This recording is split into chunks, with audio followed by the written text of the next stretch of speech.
Vamos a realizar la lectura desde el verso 26 hasta el versículo 5 del capítulo 2.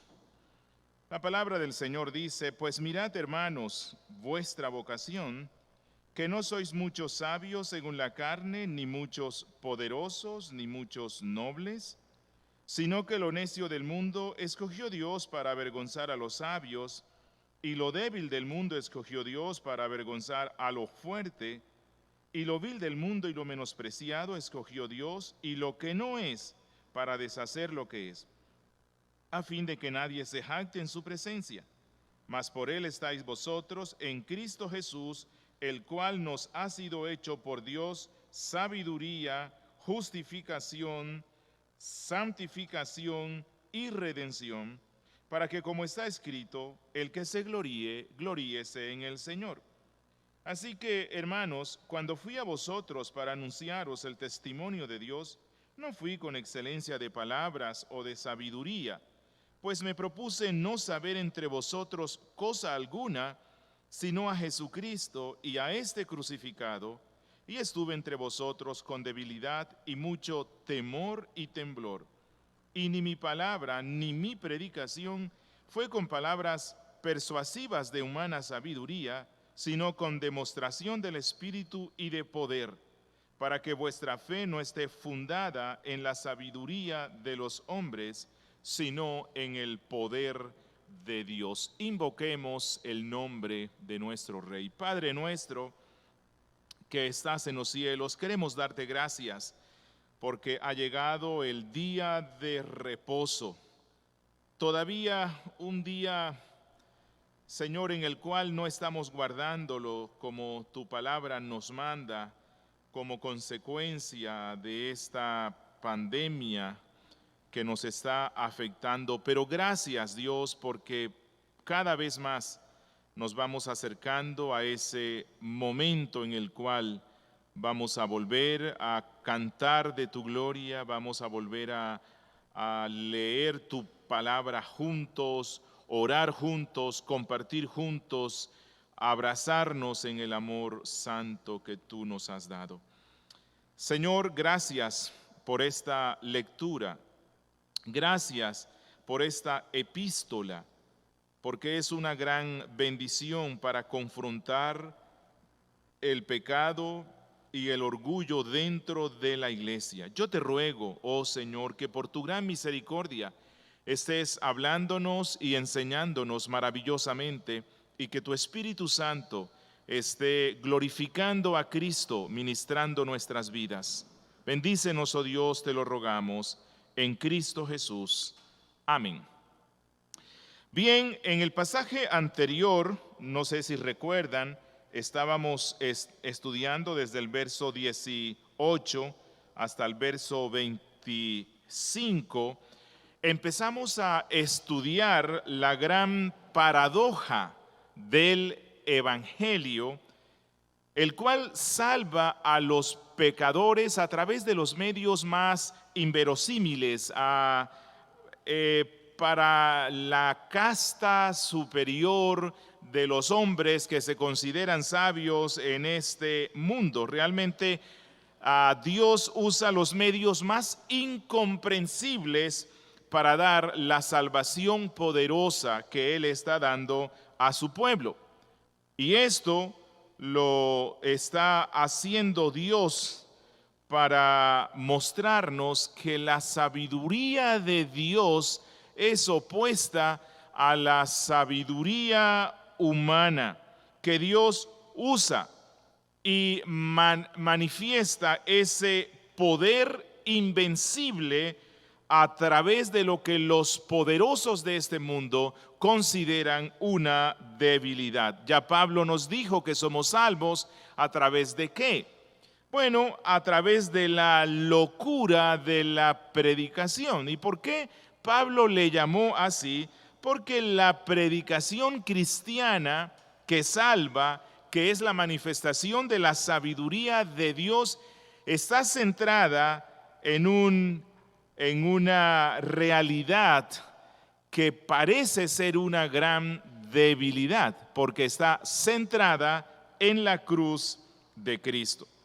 Bueno, todas estas verdades forman parte de esa enseñanza general del apóstol para que una iglesia inmadura como esta, a la cual él le está escribiendo, una iglesia partidista, una iglesia divisionista, y todo esto, como ya hemos visto, lo trajeron al seno de la iglesia como consecuencia o reducto de sus prácticas mundanas relacionadas con la filosofía griega, caracterizada por sus partidos, en los cuales se daba mucha confrontación y se centraban en un líder particular que formaba esa línea de pensamiento. Entonces estos hombres luchaban entre sí y en las plazas públicas se levantaban y daban discursos cargados de retórica y palabrerías humanas que impresionaban a la mente, pero a pesar de todo eso, nunca jamás lograron ofrecer, ni siquiera diagnosticar la solución verdadera para la raíz del problema humano. ¿Y cuál es la raíz de todo problema humano? Es el pecado. El pecado. Y la filosofía griega no supo dar una respuesta. Por lo tanto, ahora el apóstol Pablo, entre los versos 26 del capítulo 1 y el verso 5 del 2, va a llegar a un punto especial de la argumentación que inició ya en el verso 18, y este es que la gloria del creyente no se encuentra en centrarse en los hombres, que la gloria del cristiano no se encuentra en centrarse en algún predicador, en algún pastor, en algún apóstol, sino únicamente en Cristo Jesús y en este crucificado. Es decir, la gloria del cristiano es contraria a la gloria del mundo. El mundo se gloría en los hombres más notorios, inteligentes y fuertes según la carne, pero la gloria del cristiano, por el contrario, se basa en un hombre que fue llevado injustamente al lugar del martirio, a la cruz, al lugar donde se castigaba y condenaba a los criminales más temibles y despreciables. Es decir, la gloria del cristiano se encuentra en un hombre, en una cruz, en un sitio de ignominia, en un sitio de sufrimiento, dolor y aparente debilidad. Eso es lo que el mundo ve en la cruz del Calvario, pero esa siempre será nuestra gloria, así al mundo le parezca tonto. Hoy vamos a estar viendo la sabiduría de Dios, la verdadera gloria, primera parte. La sabiduría de Dios, la verdadera gloria, y nos vamos a centrar en tres aspectos centrales que el apóstol Pablo nos muestra aquí. Verso 26 al 28, la paradoja de la sabiduría de Dios, la paradoja de la sabiduría de Dios. Versos 29 al 31, el propósito de la sabiduría de Dios, el propósito de la sabiduría de Dios. Y en el verso 1 al 5 del capítulo 2, la presentación de la sabiduría de Dios, como la presentó el apóstol Pablo, la presentación de la sabiduría de Dios. Entonces, empecemos con nuestro primer pensamiento, la paradoja de la sabiduría de Dios. Dice en los versos 26 al 28, pues mirad, hermanos, vuestra vocación, que no sois muchos sabios según la carne, ni muchos poderosos, ni muchos nobles, sino que lo necio del mundo escogió Dios para avergonzar a los sabios, y lo débil del mundo escogió Dios para avergonzar a lo fuerte, y lo vil del mundo y lo menospreciado escogió Dios, y lo que no es, para deshacer lo que es. Bien, con el fin de confirmar a los cristianos corintios lo tonto que es estar gloriándose en los hombres y en las divisiones de la iglesia local causada por estos partidos basados en el amor carnal hacia los líderes. Y recuerdan que hemos visto que ya Pablo los condena, los castiga, los exhorta, porque unos dicen: yo soy Paulino, yo soy Petrino, yo soy Apolinar. Bueno, en fin, el apóstol Pablo va a continuar exhortándolos. Y en esta oportunidad, en estos pasajes, el apóstol les recuerda que ellos fueron rescatados de la condenación no por ningún hombre, sino por la pura gracia de Dios, que no tuvo en cuenta es la situación social, económica, política o intelectual delante de los hombres. Porque Pablo empieza diciendo: pues mirad, hermanos, vuestra vocación. Y cuando él dice vocación, se refiere al llamado eficaz del Espíritu Santo. Es decir, cuando ustedes fueron llamados eficazmente por el Espíritu Santo para conversión, la mayoría de ustedes no eran sofos, no eran sabios según la élite mundana. Por lo tanto, ustedes eran vistos como una clase inferior de personas en el mundo griego. Ustedes, dice Pablo, no eran poderosos, no estaban en la cima de las familias con más poder económico o político. Y luego dice: ustedes no eran nobles, no venían de una familia de alta alcurnia o reconocimiento. Más bien, ustedes eran considerados por el mundo necios, débiles, viles, menospreciados. Peor que nada es lo que quiere decir Pablo. Y si alguno de ustedes eran algo, como pudo ser en el caso de Estéfanas, de Sóstenes, de Crispo, Erasto y Gayo, que posiblemente sí tenían cierto reconocimiento, bueno, fueron salvos a pesar de ello. Y no tanto porque eran reconocidos por el mundo. ¿Por qué? Porque suele suceder que aquellos que tienen riquezas, honores, que tienen cierto reconocimiento mundano, encuentran en todo eso un gran obstáculo para mostrar interés en las cosas espirituales.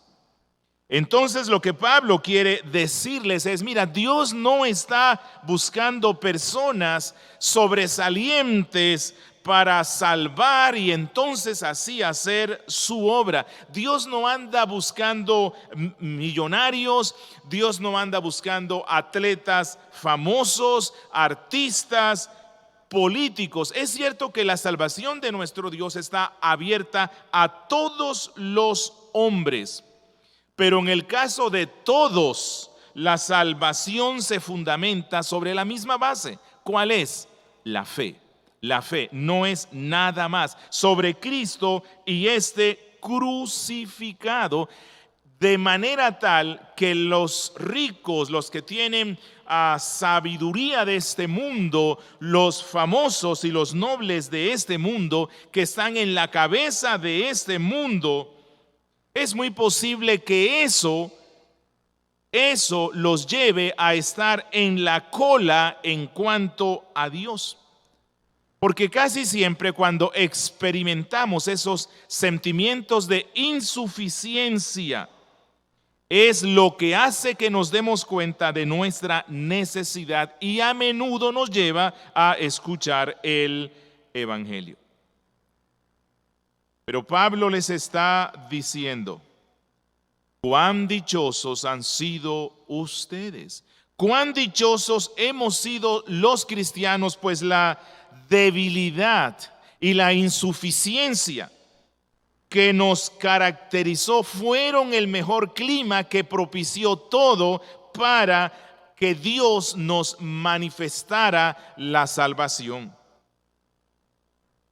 Bueno, no sé si recuerdan, pero Jesús en Mateo capítulo 11, versículo 25, oró públicamente y exaltó a Dios el Padre diciendo, te alabo, Padre, Señor del cielo y de la tierra, porque escondiste estas cosas de los sabios y de los entendidos y las revelaste a los niños. Y aquí niños, relacionado con este pasaje que estamos viendo, significa se la revelaste a los débiles para con el mundo, a los ignorantes según el concepto del mundo, a los viles según el concepto del mundo.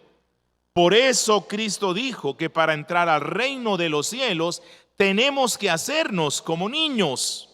Como niños, entonces lo que significa es tenemos que hacernos como viles, como menospreciados, como tontos, como los que somos ignorantes, como los más pobres, como los más débiles, porque eso nos lleva a postrarnos delante de Dios. Por lo tanto, mis hermanos, cuán equivocados están aquellos cristianos que piensan que la mejor forma de avanzar el reino de Dios es, oh Señor, cuán bueno sería que ese cantante famoso se convirtiera. Oh Señor, cuán bueno sería que ese científico tan respetable en el mundo académico se convirtiera. Oh Señor, cuánto ayudaría a tu reino si ese atleta o futbolista de gran fama se convirtiera. La perspectiva de Cristo respecto al avance del reino de Dios es distinta a la nuestra, porque cuando Él escogió a los 12, no escogió a los más ricos, no escogió a los más famosos. Recuerden que muchas veces los fariseos despreciaron a los discípulos de Cristo llamándoles los galileos, los pescadores, los ignorantes. Cuando escucharon a Pedro predicando, ellos dijeron, ¿y este hombre de dónde tiene tanta sabiduría? Es un Galileo. Jesús no escogió lo más excelso de la sociedad para extender el reino. Y para colmo, el apóstol Pablo, hablando sobre la debilidad de los que hemos venido a Cristo, dice en el verso 28 al final, y lo que no es para deshacer lo que es. Y esto en ese tiempo tenía un significado profundo, era un golpe mortal al orgullo. ¿Por qué? Porque cuando Pablo dice lo que no es, en la cultura griega, el esclavo era considerado como lo que no es. Algo fundamental en la filosofía griega era la ontología.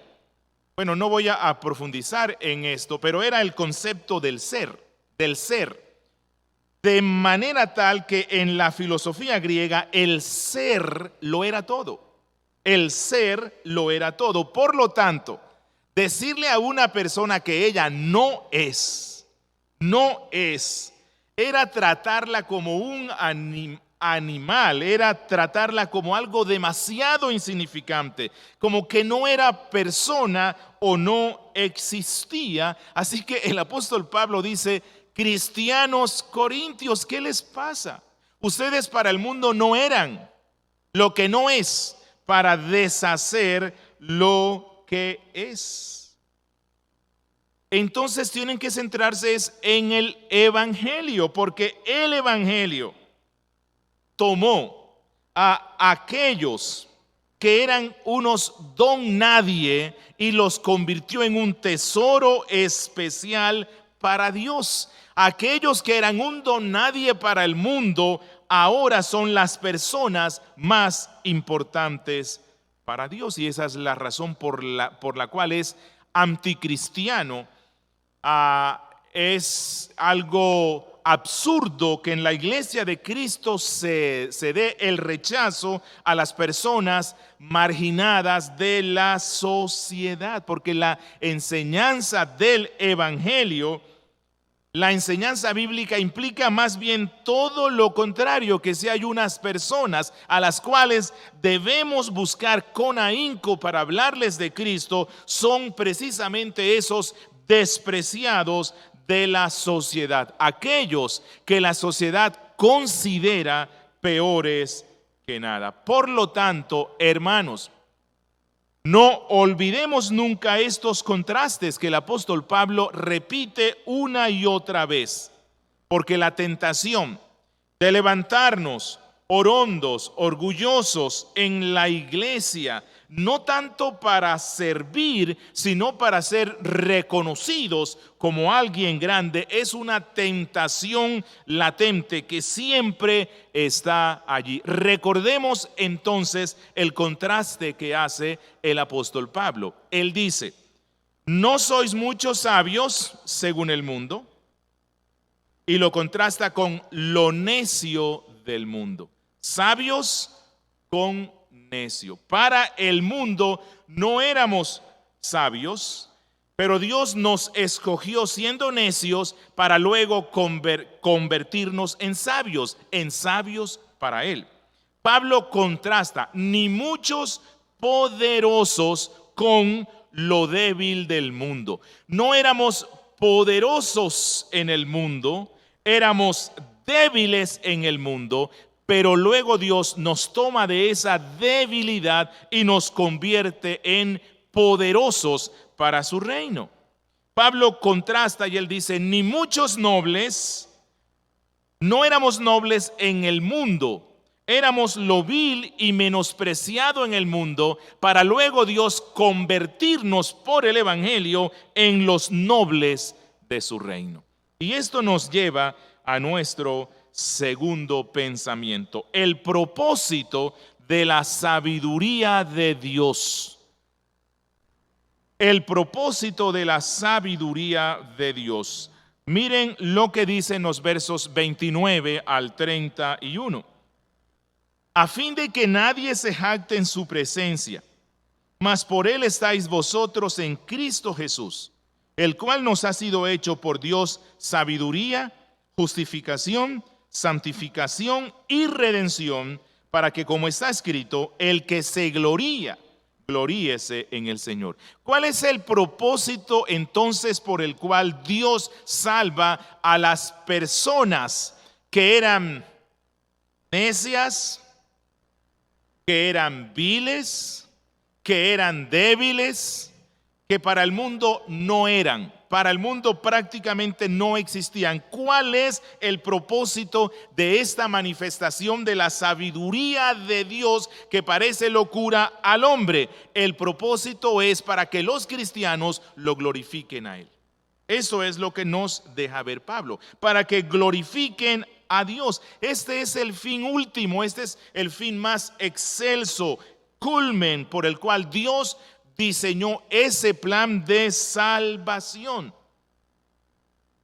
Que el Hijo de Dios vino a esta tierra, vivió en medio nuestro, sufrió toda clase de tentaciones y desprecios, murió en la cruz, resucitó, envió al Espíritu Santo para que nos llamara eficazmente, nos regenerara conforme a la elección, para que nos convirtiera, para que nos santificara y un día nos presente en gloria delante de Dios. Todo esto tiene un solo fin, y este fin es darle gloria a Dios, no a los hombres.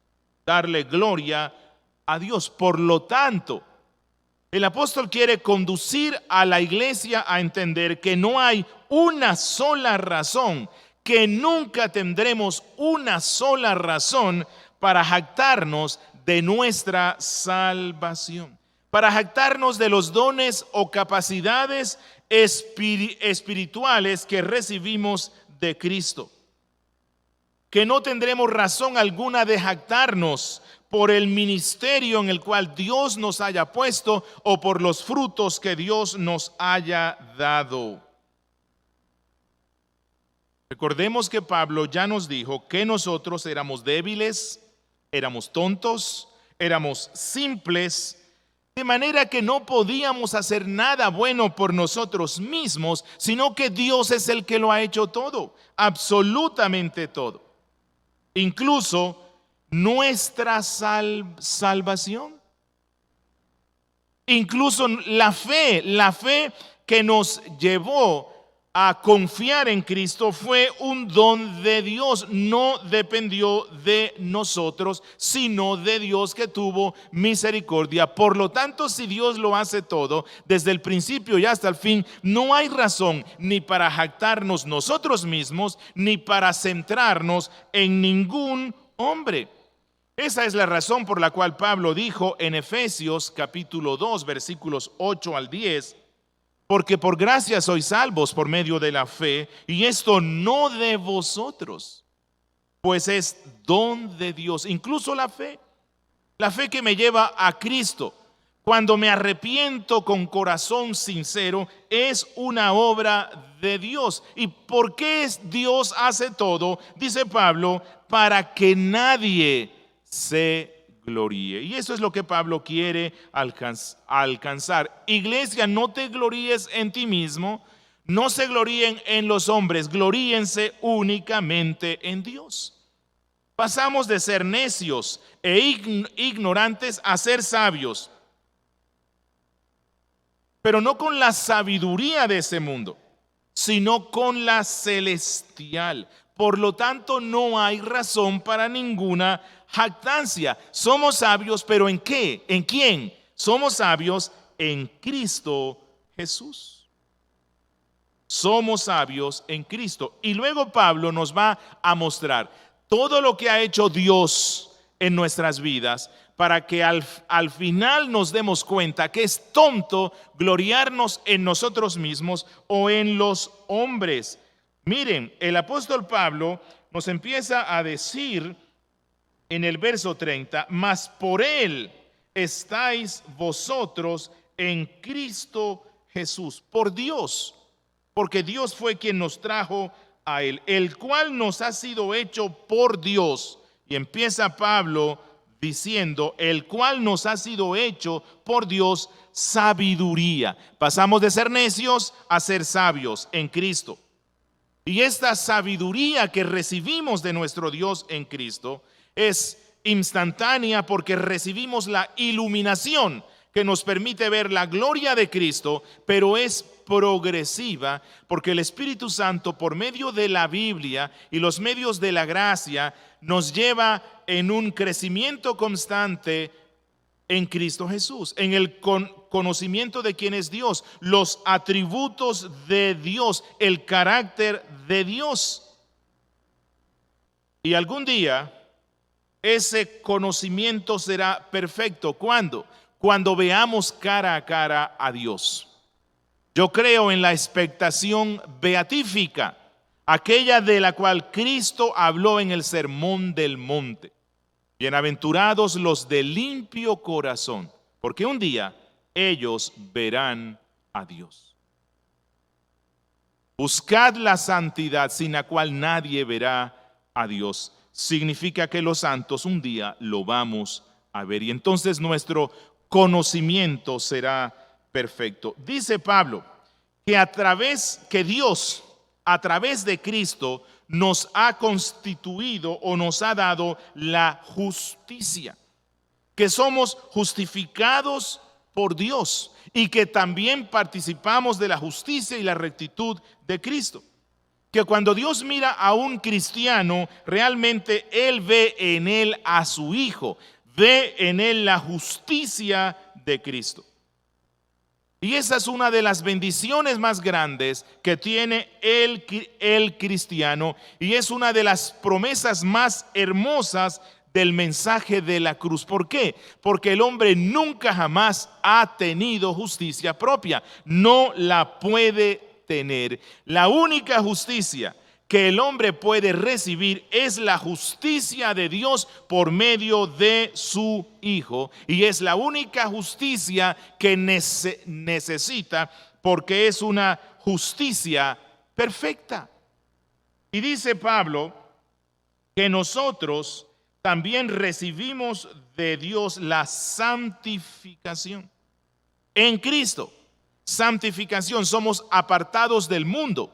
Somos consagrados para Dios, que a través de Cristo recibimos una naturaleza incorruptible, que somos transformados crecientemente por el Espíritu Santo para ser cada vez más y más como Cristo. Y por último, el apóstol Pablo nos dice que Dios nos constituye en Cristo redención. ¿Qué es esto? Que Dios nos ha comprado para sí. Dios nos ha comprado para sí por medio de Cristo Jesús. Que Cristo pagó el precio que exigía la ira y la justicia de Dios para que Dios nos comprara. Como dice Primera de Pedro, capítulo 1, verso 18 al 19.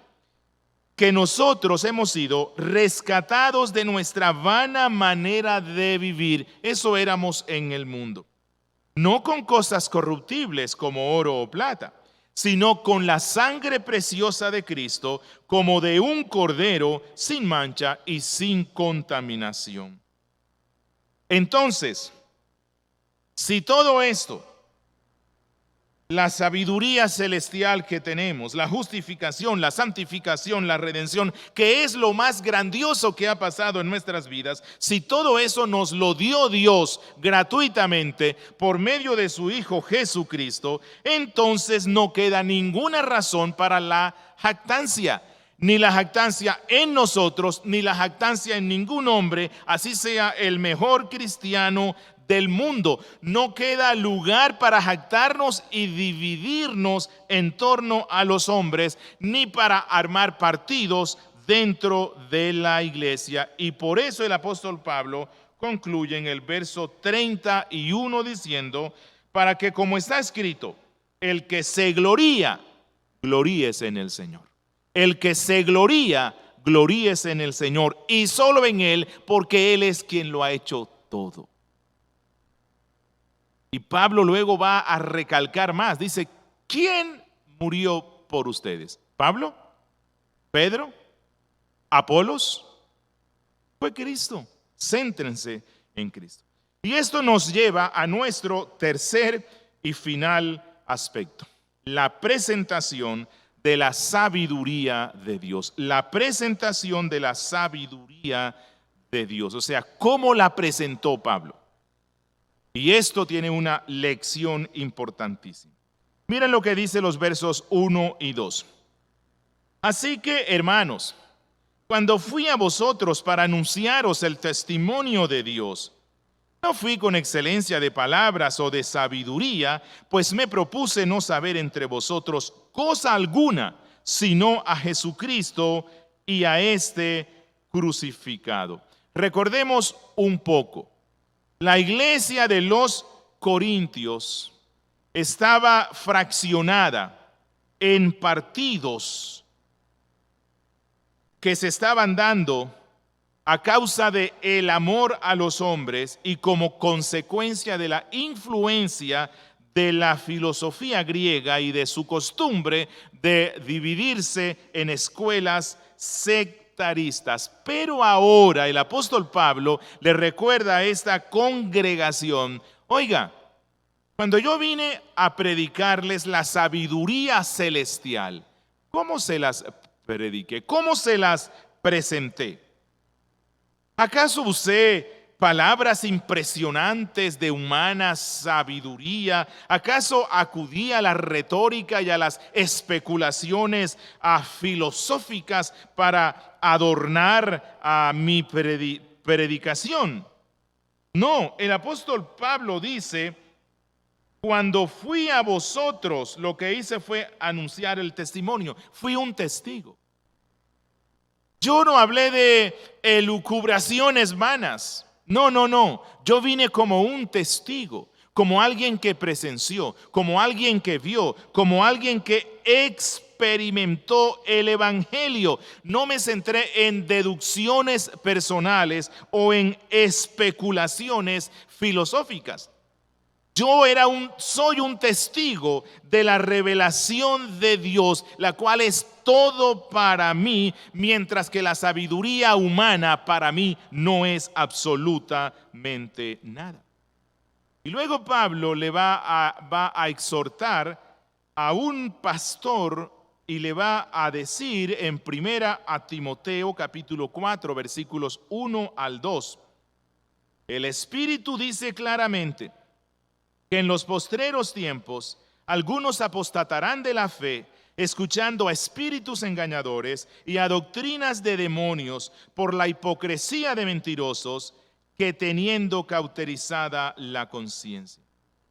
Y Pablo le dice a Timoteo que él como pastor, en el versículo 13, debe ocuparse ¿en qué? En la lectura. ¿La lectura de qué? ¿La lectura de los libros de Platón? No, en la lectura de la Biblia, la exhortación de la Biblia, la enseñanza de la Biblia únicamente. Y luego en segunda a Timoteo capítulo 4 versículo 1 y 2, él dice: te encarezco delante de Dios y del Señor Jesucristo, que prediques la palabra. Esa es la tarea de todo predicador. Solo predicamos la palabra, porque cualquier otra cosa que el pastor quiera hacer en el púlpito termina prostituyéndolo. Prostituye el púlpito. Por lo tanto, el mensaje central del apóstol era uno solo: Jesucristo y este crucificado. Jesucristo y esto crucificado. ¿Significa esto que entonces Pablo no predicaba de toda la Biblia, sino que siempre que predicaba él era al Evangelio, a la última parte donde habla de la crucifixión? No. Sino que Pablo supo encontrar que el eje central de la predicación y el punto al cual él quiere llevar a la audiencia, no importa de qué libro, de qué capítulo esté predicando, el punto principal al cual él quiere llevar a sus oyentes es a que admiren, a que confíen, a que adoren a Jesucristo, quien dio su vida en la cruz del Calvario. Eso es lo que él quiere decir, porque si primero no aceptamos la revelación que Jesús nos dio en la cruz, será imposible comprender y aceptar salvadoramente cualquier otra revelación o verdad que esté en la Biblia. Y en los versos 3 al 4, el apóstol sigue diciendo: y estuve entre vosotros con debilidad y mucho temor y temblor, y ni mi palabra ni mi predicación fue con palabras persuasivas de humana sabiduría, sino con demostración del Espíritu y de poder. Cuando el apóstol Pablo fue a predicar la primera vez a Corinto, recordemos que esto ya lo aprendimos, él había sufrido previamente persecuciones. En las ciudades donde él estuvo antes, él sufrió persecuciones. Él estuvo encarcelado en Filipo, tuvo que huir de Tesalónica, tuvo que escapar de Berea, y en Atenas recibió la burla de los sofos, de los sabios. Y luego Pablo llega, luego de todo ese sufrimiento, a una de las ciudades con más corrupción moral en el mundo de ese tiempo, que era Corinto. Y el apóstol Pablo, sin miedo, predicó el evangelio, el mismo que había anunciado por todas partes. Pero él sí tenía un miedo. ¿Cuál miedo? Que si el evangelio fue rechazado en ciudades no tan pervertidas como Corinto, no tan famosas por su pecado como Corinto, cuya maldad se había vuelto tan conocida en el mundo que se tornó en un refrán en el mundo pagano, tanto que ellos usaban la expresión corintianizado para referirse a una persona que se había degenerado moralmente como los corintios. De manera que el apóstol Pablo fue con temor y temblor porque temía que esta gente, así como el resto había hecho, rechazara el evangelio de Cristo y se condenara para siempre en el infierno. Él no tenía miedo de predicar a Cristo. No. Él no temblaba frente a la adversidad, frente a la persecución. Él sufría, temblaba y temía al ver cómo esa gente rechazaba el evangelio de Cristo, lo cual significaba que iban a condenarse totalmente en el infierno. Y entonces Pablo dice, cuando vine aquí con ese temor y con ese temblor, ¿ustedes me vieron que yo usé una retórica impresionante? ¿Ustedes me vieron que yo traté de persuadirlos a través de elementos emocionales o actuaciones manipuladoras? No. Si Pablo hubiese hecho eso, hubiese ganado más personas, porque los seres humanos generalmente somos muy manipulables. Pero el verdadero evangelio de Cristo no hace eso, no manipula a nadie. Creemos que la gente crea por convicciones personales obradas por el Espíritu Santo a través de la sencilla y fiel presentación del evangelio. Algunos dicen que unos predicadores reformados, especialmente dentro del puritanismo, y algunos herederos del puritanismo acostumbraban a leer sus sermones. Es decir, ellos iban con sus notas y se levantaban y las leían. Y todo el mundo se estaba dando cuenta. Se cree que ese famoso sermón que Dios usó para la conversión de miles de personas que caían postradas, arrodilladas en arrepentimiento, pecadores en las manos de un Dios airado. Su predicador, que sufría de cierta miopía y que estaba acostumbrado a leer su sermón, él estaba así leyéndolo. Allí no hubo nada de emotividad, pero el Espíritu Santo actuó.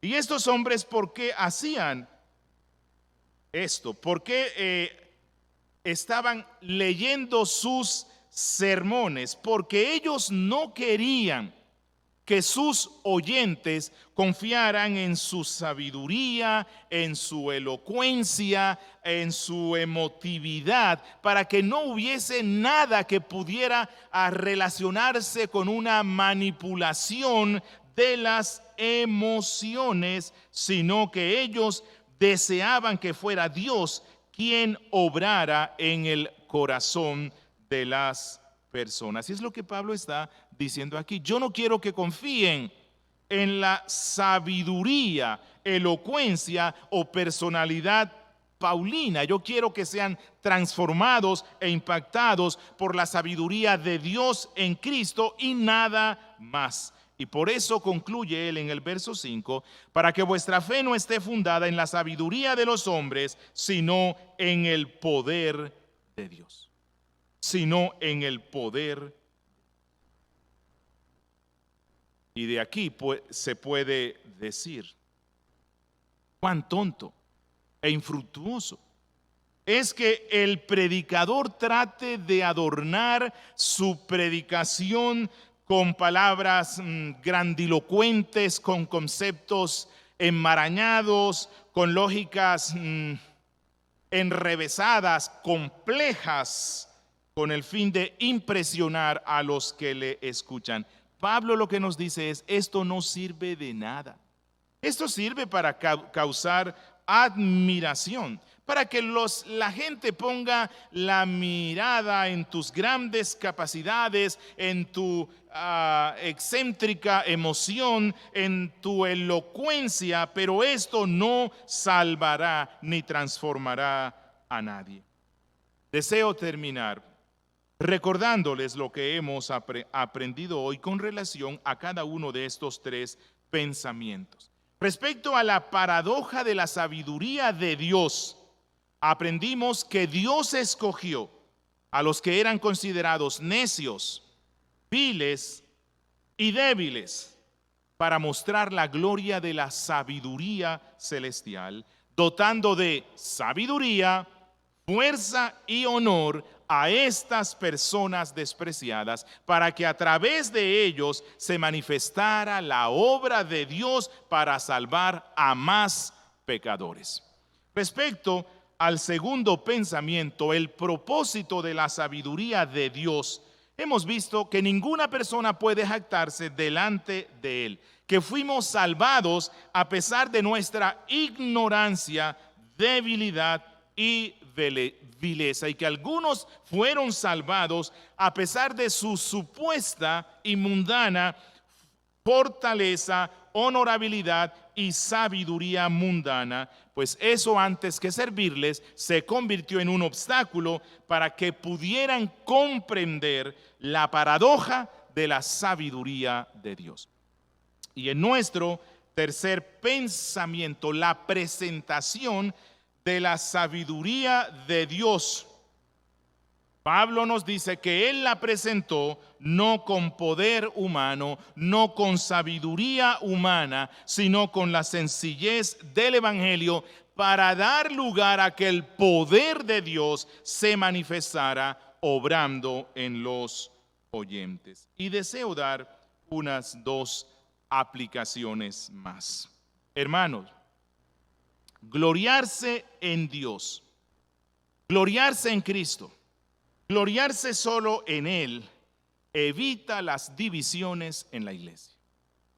Esto es lo que Pablo quiere mostrarnos. Es decir, si alguien te admira o nos admira por la labor que hemos hecho en el reino de Dios, lo único que tenemos que decir es gracias a Dios por esa misericordia tan grande al usar un vaso de barro tan débil y frágil e imperfecto como yo para su gloria y para el bien de su pueblo. Y si lo decimos de corazón sincero, no caeremos jamás en el orgullo o las divisiones. Miren, hay personas dentro de la iglesia que se molestan cuando uno hace algo que causa admiración en el resto. Pero si nosotros somos humildes en no reclamar ninguna gloria o ningún reconocimiento para nosotros, y cuando alguien viene y nos dice, wow, qué servicio tan especial, somos humildes en decirle, mire, la gloria sea para nuestro Dios, realmente soy tan imperfecto. Cuando hacemos esto, ayudamos a esos hermanos para que se den cuenta que no hay razón para tener celos, que no hay razón para tener envidias. Así disminuimos la posibilidad de divisiones. Y concluyo con una exhortación para los pastores, predicadores y maestros. Te quiero preguntar, ¿cuál es el contenido de tu predicación? ¿Hablas de política, psicología, filosofía, ciencia, medicina? ¿Enseñas tus propias opiniones sobre asuntos religiosos? Entonces, déjame decirte, con amor estás perdiendo tu tiempo. Y estás perdiendo el tiempo de los que te escuchan. Porque Dios no te llamó para eso.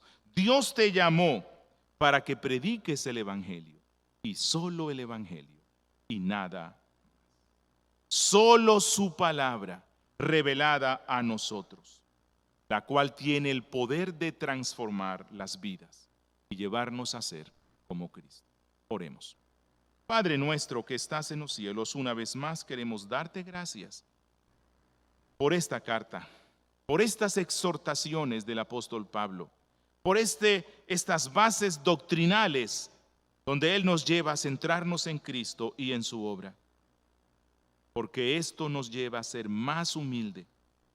Esto nos lleva a admirar más la cruz de Cristo, a admirar más este evangelio tan especial, a gozarnos en ti, a deleitarnos en ti y a amarnos como hermanos, consiervos, coherederos con Cristo, y a no sentir ningún desprecio hacia el resto. Gracias porque nos has constituido como un reino de sacerdotes para tu gloria en Cristo Jesús. Amén.